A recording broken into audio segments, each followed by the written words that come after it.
പ്രിയമുള്ള സഹോദരന്മാരെ, സുഹൃത്തുക്കൾ, നബി സല്ലല്ലാഹു അലൈഹി വസല്ലമ പല സന്ദർഭങ്ങളിലും തൻ്റെ സ്വഹാബിമാർക്ക് സാന്ദർഭികങ്ങളായിട്ടുള്ള ചില ഉപദേശങ്ങളൊക്കെ നൽകാറുണ്ട്. വസിയ്യത്തുകൾ എന്നാണ് ഹദീസുകളിൽ അതിനെക്കുറിച്ച് പറഞ്ഞിട്ടുള്ളത്. നബി സല്ലല്ലാഹു അലൈഹി വസല്ലമയുടെ വസിയ്യത്തുകൾ, ഉപദേശങ്ങൾ. ആ ഉപദേശങ്ങൾ പല രൂപത്തിലാണ്. ചിലപ്പോൾ പൊതുവായ നിലക്ക് നൽകുന്നൊരു ഉപദേശമായിരിക്കാം. ചില സന്ദർഭങ്ങളിൽ അവരിൽ കാണുന്ന എന്തെങ്കിലും അബദ്ധങ്ങൾ അത് തിരുത്തി കൊടുത്തുകൊണ്ടുള്ള ഉപദേശങ്ങളായിരിക്കാം. ഇപ്പോൾ നബി സല്ലല്ലാഹു അലൈഹി വസല്ലമ നമസ്കരിക്കാൻ നിന്നിട്ട് നമസ്കാര ശേഷം അവരോട് പറഞ്ഞു, നിങ്ങൾ എൻ്റെ പിറകിൽ നിന്ന് ഓതുന്നത് പോലെയുണ്ട്. അതുകൊണ്ട് ആരും ഇമാമിൻ്റെ പിറകിൽ നിന്ന് കഴിഞ്ഞാൽ, മഅ്മൂമായി നിന്നാൽ ആരും ഓതരുത്. സൂറത്തുകൾ ഓതാൻ പാടില്ല. ഇല്ലാ ബി ഫാത്തിഹത്തിൽ കിതാബ്, ഫാത്തിഹ ഒഴികെ. ഫാത്തിഹ ഓതണം. കാരണം ഫഇന്നഹു ലാ സ്വലാത്ത ലിമൻ ലം യഖറ ബി ഫാത്തിഹത്തിൽ കിതാബ്, ഫാത്തിഹ ഓതാത്തവർ നമസ്കാരമില്ല. അപ്പോൾ അതൊരു സാന്ദർഭികമായി കൊടുത്ത ഉപദേശമാണ്. അതുപോലെ തന്നെ സ്വഫ് ശരിയല്ല എന്ന് കണ്ടപ്പോൾ പ്രവാചകൻ പറഞ്ഞു, നമസ്കാര ശേഷം എൻ്റെ പിറകിൽ ഞാൻ നിങ്ങളെ കാണുന്നുണ്ട്. അത് അല്ലാഹു തആല കാണിച്ചു കൊടുത്തതാണ്, അവരുടെ സ്വഫിൽ വന്ന ചില പ്രശ്നങ്ങൾ. എന്നിട്ട് ആ സ്വഫുമായി ബന്ധപ്പെട്ട കുറേ ഉപദേശങ്ങൾ, അത് നിൽക്കേണ്ട രൂപം എങ്ങനെയാണ്, അതൊക്കെ പഠിപ്പിച്ച് കൊടുക്കുകയാണ്. അപ്പോൾ ചില സന്ദർഭങ്ങളിൽ അവരിൽ കാണുന്ന ചില പോരായ്മകളെ ഉണർത്തിക്കൊണ്ട് നബി സല്ലല്ലാഹു അലൈഹി വസല്ലമ പഠിപ്പിച്ചു കൊടുക്കാറുണ്ട്. ഇമാം ബുഖാരിയും ഇമാം മുസ്ലിമും ഇമാം ഇബ്നു മാജയും റഹിമഹുമുള്ള എല്ലാവരും നിവേദനം ചെയ്യുന്ന, റിപ്പോർട്ട് ചെയ്യുന്ന ഒരു ഹദീസ് കാണാൻ സാധിക്കും. അബൂ ഹുറൈറ റളിയല്ലാഹു അൻഹു പറയാണ്, നബി സല്ലല്ലാഹു അലൈഹി വസല്ലമ ഒരു ദിവസം പറഞ്ഞു, ഇന്നമാ ജുഅലൽ ഇമാമു ലിയുതമ്മ ബിഹി, ഇന്നമാ ജുഅലൽ ഇമാമു ലിയുതമ്മ ബിഹി, ഇദാ കബ്ബറ ഫകബ്ബിറു വഇദാ റകഅ ഫർകഉ വഇദാ സജദ ഫസ്ജുദു വഇദാ സ്വല്ല ജാലിസൻ ഫസല്ലു ജുലൂസൻ അജ്മഊൻ. ഈ ഒരു ഹദീസ് പല ഗ്രന്ഥങ്ങളിലും പല രൂപങ്ങളിൽ വ്യത്യസ്ത പദങ്ങളിൽ വന്നിട്ടുണ്ട്. ചില ഹദീസുകളിൽ വഇദാ റഫഅ ഫർഫഉ എന്നുണ്ട്. അതുപോലെ ചില ഹദീസുകളിൽ ഇദാ അമ്മന ഫഅമ്മിനു എന്ന് വന്നിട്ടുണ്ട്. അപ്പോൾ ഈ ഹദീസിൻ്റെ ഉദ്ദേശം എന്താണെന്ന് വെച്ചാൽ, ചില ആളുകളൊക്കെ നമസ്കാരത്തിൽ ഇമാമുമായി ബന്ധപ്പെട്ടുകൊണ്ട് ജമാഅത്തായി നമസ്കരിക്കുമ്പോൾ പാലിക്കേണ്ട ചില മര്യാദകളിൽ വീഴ്ചകൾ കണ്ടപ്പോൾ നബി സല്ലല്ലാഹു അലൈഹി വസല്ലമ കൊടുത്ത ഒരു ഉപദേശമാണ്. അത് നമ്മളും പലപ്പോഴും അറിഞ്ഞിരിക്കേണ്ടുന്ന ഒരുപാട് കാര്യങ്ങൾ അതിലുണ്ട്. ഇപ്പം പലപ്പോഴും നമസ്കാരം നമ്മൾ അറിഞ്ഞു, നമസ്കാരം വാജിബാൻ നമ്മൾ അറിഞ്ഞു, ജമാഅത്തായി നമസ്കരിക്കണം നമുക്കറിയാം. അങ്ങനെയൊക്കെ ആണെങ്കിലും പലപ്പോഴും നമ്മൾ നിസ്സാരമായി കാണുന്ന, നമ്മുടെ ദൃഷ്ടിയിൽ ഒരു ഗൗരവമായി തോന്നാത്ത പല അബദ്ധങ്ങളും അത് റബ്ബിൻ്റെ ദൃഷ്ടിയിൽ വലിയ അബദ്ധങ്ങളാണ്. കാരണം അല്ലാഹു തആല ഒരു ഇബാദത്തിൻ്റെ രൂപം പഠിപ്പിച്ചു തന്നു. അതിൽ നിന്ന് വ്യത്യസ്തമായി നമ്മൾ ചെയ്യുമ്പോൾ അത് ഇസ്ലാമിൻ്റെ ഭാഷയിൽ വലിയ ഗൗരവമുള്ള വിഷയമാണ്. അപ്പോൾ അവിടെ പറയുന്നത്, ഇന്നമാ ജുഅലൽ ഇമാമു ലിയുതമ്മ ബിഹി, ഇമാമിനെ നിശ്ചയിച്ച് തന്നിട്ടുള്ളത് ആ ഇമാമിനെ നമ്മൾ അനുകരിക്കാൻ വേണ്ടിയിട്ടാണ്.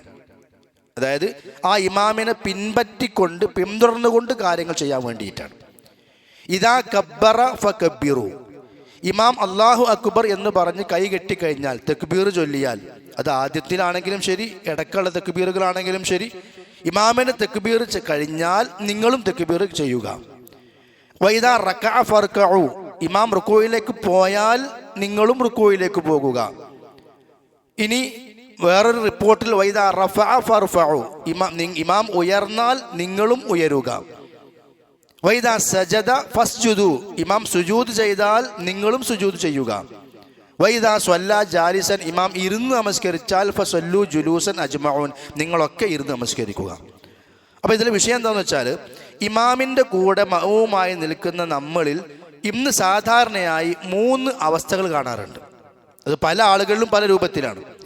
ഒന്ന്, ചില ആളുകൾ ഇമാമ് കൈ ഉയർത്തി നമസ്കരിക്കാൻ വേണ്ടി കൈ ഉയർത്തുമ്പോൾ ഇമാമിൻ്റെ കൂടെ കൈ ഉയർത്തി, ഇമാം കൈ കെട്ടുമ്പോഴേക്കും ഒപ്പം ഇമാമിൻ്റെ കൂടെ ചെയ്യുന്ന പണി, അതിന് മുവാഫഖത്ത് എന്നാണ് പറയാം. ഇമാമിനോട് യോജിച്ചു വരിക.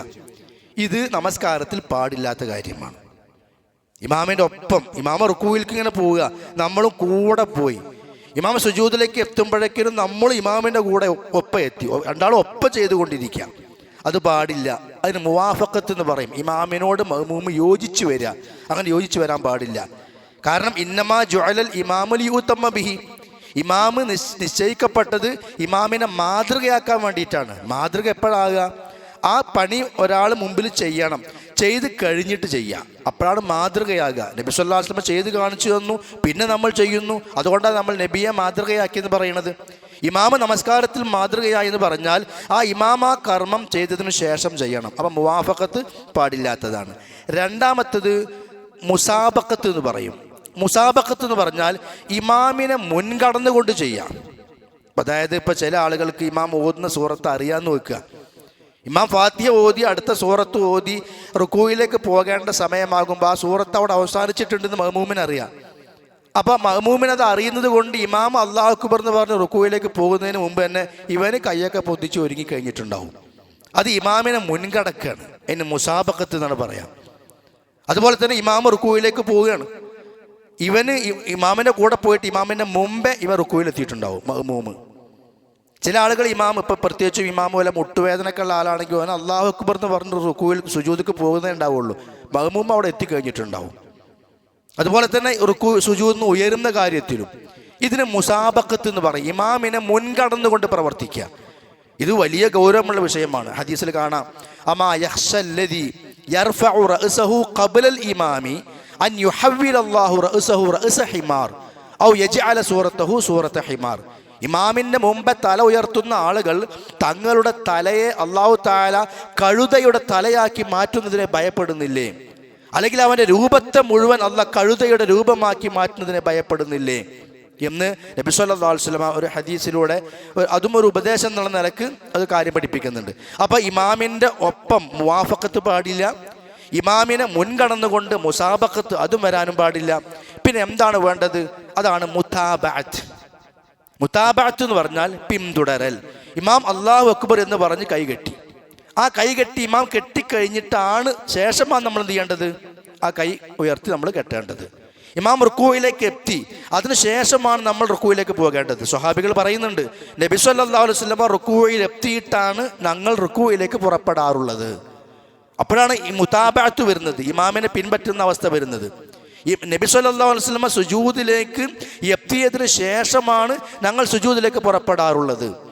അപ്പം ഇതാണ് മൂന്നാമത്തെ രൂപം, ഇതാണ് ചെയ്യേണ്ടത്. ആ ഇമാമിൻ്റെ കൂടെയല്ല, ഇമാമിനെ മുൻകടന്നുകൊണ്ടല്ല, ഇമാമിനെ മറികടന്നുകൊണ്ടല്ല, മറിച്ച് ഇമാമിനെ മാതൃകയാക്കി ഇമാമിൻ്റെ പിറകെ നമ്മളിങ്ങനെ പോയിക്കൊണ്ടിരിക്കുക. ഈ ഒരു കാര്യമാണ് നബി സല്ലല്ലാഹു അലൈഹി വസല്ലം ഈ ഹദീസിലൂടെ പഠിപ്പിച്ചത്. ഇദാ കബ്ബറൽ ഇമാമു ഫകബ്ബിറു. ഇമാം പിന്നെ തക്ബീർ ചൊല്ലിക്കഴിഞ്ഞാൽ നിങ്ങളും തക്ബീർ ചൊല്ലുക. അപ്പം ഇദാ കബ്ബറ, ആ പണി കഴിയണം. അതാണ് ഇദാ എന്നുള്ള പ്രയോഗത്തിൻ്റെ പിന്നെ പ്രത്യേകത അറബി ഭാഷാ നിയമപ്രകാരം. അത് കഴിഞ്ഞാൽ എന്നാണ്. അപ്പം ഇദാ ജാഅ നസ്റുല്ലാഹി, അള്ളാഹുവിൻ്റെ സഹായം വന്ന് കിട്ടിക്കഴിഞ്ഞാൽ അപ്പം നിങ്ങൾ ഇന്നത് ചെയ്യുക. ഇദാ ജാഅ നസ്റുല്ലാഹി വൽ ഫത്ഹു വറഅയ്ത അന്നാസ യദ്ഖുലൂന ഫീ ദീനില്ലാഹി അഫ്വാജ ഫസബ്ബിഹ്. അള്ളാഹുവിൻ്റെ സഹായം വന്ന് കിട്ടിക്കഴിഞ്ഞു, അത് കിട്ടിക്കഴിഞ്ഞാൽ അപ്പം നിങ്ങൾ എന്ത് ചെയ്യണം? ഫസബ്ബിഹ്, അള്ളാഹുവിനെ പുകഴ്ത്തണം എന്ന് നബി സല്ലല്ലാഹു അലൈഹി വസല്ലമയോട് അത് പ്രവാചകൻ നടത്തിയ ദഅവത്തിൻ്റെ ഫലമായിട്ട് അവസാന സമയത്ത് അള്ളാഹു കൊടുത്തൊരു കൽപ്പനയാണ്. അപ്പോൾ ഇദാ എന്നുള്ള പ്രയോഗം തന്നെ എന്താണ്? ഒരു സംഗതി കഴിഞ്ഞാൽ പിന്നീട് പിറകിൽ ചെയ്യുന്ന രൂപത്തിലാണ്. പിന്നെ സാന്ദർഭികമായ ഒരു കാര്യം കൂടി സൂചിപ്പിക്കട്ടെ. ചില ആളുകൾ ഇമാമിനെ വളരെ വൈകിക്കൊണ്ട് പോകുന്നത് കാണാം. ഇമാം റുക്കൂയിൽ നിന്ന് ഉയർന്നു, എനിക്ക് അന്ന് വിഷയമല്ല, ഞാൻ റുക്കൂയിൽ തന്നെ എൻ്റെ സുബ്ഹാന റബ്ബിയൽ അദീം ഇങ്ങനെ ഇഷ്ടം പോലെ ചൊല്ലിക്കൊണ്ടിരിക്കുക. അത് വർദ്ധിപ്പിക്കുക, അതിന് കുഴപ്പമൊന്നുമില്ല. 1 ചൊല്ല, അതാണ് വാജിബ്. 3 ചൊല്ല, അതാണ് അതിൻ്റെ അദ്നൽ കമാൽ, പരിപൂർണതയുടെ ഏറ്റവും ചുരുങ്ങിയത് 3 ഇനി ഒരാൾ 3-ൽ അധികം ചൊല്ലുകയാണ് സുബ്ഹാന റബ്ബിയൽ അദീം, കുഴപ്പമൊന്നുമില്ല. പക്ഷെ അത് സ്വന്തം ഒറ്റക്ക് നമസ്കരിക്കുമ്പോഴാണ്. ഇമാമിൻ്റെ കൂടെ നമസ്കരിക്കുമ്പോൾ നമ്മൾ 3 സുബ്ഹാന റബ്ബിയൽ അദീം കഴിഞ്ഞു, ഇമാം ഉയർന്നു കഴിഞ്ഞാൽ നമ്മൾ വീണ്ടും 4, 5, 6, 7 തവണ ചൊല്ലുമ്പോൾ നമ്മൾ നമ്മുടെ ഇഷ്ടപ്രകാരം അവിടെ നിൽക്കുകയാണ്. ഒരു ഇമാമ് പോലും ഇല്ലാത്തതുപോലെ വരുന്നുണ്ട്. അത് വേറൊരു തെറ്റാണ്. അതേപോലെ അത്തഹിയാത്തിനൊക്കെ ഇരുന്ന് അത്തഹിയാത്തിൻ്റെ അവസാനത്തിൽ ദുആ നിർവഹിക്കാനുള്ള സമയമാണ്. പക്ഷേ ഇമാമ് സലാം ഇട്ടിക്കഴിഞ്ഞാലും ഞാൻ എൻ്റെ ദുആയുമായിട്ട് ഇങ്ങനെ ഇരിക്കുക കുറേ നേരം, ചിലപ്പോൾ 1 മിനിറ്റൊക്കെ വൈകി സലാം ഇട്ടുന്ന ആളുകളുണ്ട്. അങ്ങനെ വൈകൽ അതും പാടില്ല. അപ്പം മുൻകടക്കാനും പാടില്ല, മുവാഫഖത്ത് വരാനും പാടില്ല, ഇമാമിൽ നിന്ന് വൈകാനും പാടില്ല. അതിനാണ് ആ ഹദീസിന്റെ തുടക്കത്തിൽ തന്നെ നബി സ്വല്ലല്ലാഹു അലൈഹി വസല്ലം എന്ത് പറഞ്ഞത്? ഇന്നമാ ജുഅലൽ ഇമാമു ലിയുതമ്മ ബിഹി, ഇമാമിനെ അനുകരിക്കാനും മാതൃകയാക്കാനുമാണ് നിങ്ങൾക്ക് ഇമാമിനെ നിശ്ചയിച്ചു തന്നിട്ടുള്ളത്. അപ്പോൾ ആ രൂപത്തിൽ നമ്മൾ നമ്മുടെ നമസ്കാരത്തെ അത് കൃത്യമാക്കുക. എല്ലാ കാര്യത്തിലും എന്ന പോലെ അള്ളാഹുവിൻ്റെ പ്രവാചകൻ സ്വല്ലല്ലാഹു അലൈഹി വസല്ലം നൽകിയിട്ടുള്ള ഗൗരവമേറിയ ഉപദേശമാണ്. അള്ളാഹു സുബ്ഹാനഹു വ തആല ഇസ്ലാമിൻ്റെ എല്ലാ നിയമങ്ങളും അത് ഹദീസുകളിലും ആയത്തുകളിലും വന്ന പോലെ മുറപ്രകാരം നിർവഹിച്ച് യഥാർത്ഥ മുത്തബിഉ സുന്നകളായി ജീവിക്കാൻ നമുക്കൊക്കെ അള്ളാഹു തൗഫീഖ് ചെയ്യുമാറാകട്ടെ. വസല്ലല്ലാഹു അലാ നബിയിന മുഹമ്മദിൻ വഅലാ ആലിഹി വസഹ്ബിഹി വസല്ലിം. സുബ്ഹാനകല്ലാഹുമ്മ വബിഹംദിക അശ്ഹദു അല്ലാ ഇലാഹ ഇല്ലാ അൻത അസ്തഗ്ഫിറുക വഅതൂബു ഇലൈക്. വസ്സലാമു അലൈക്കും വറഹ്മത്തുള്ളാഹി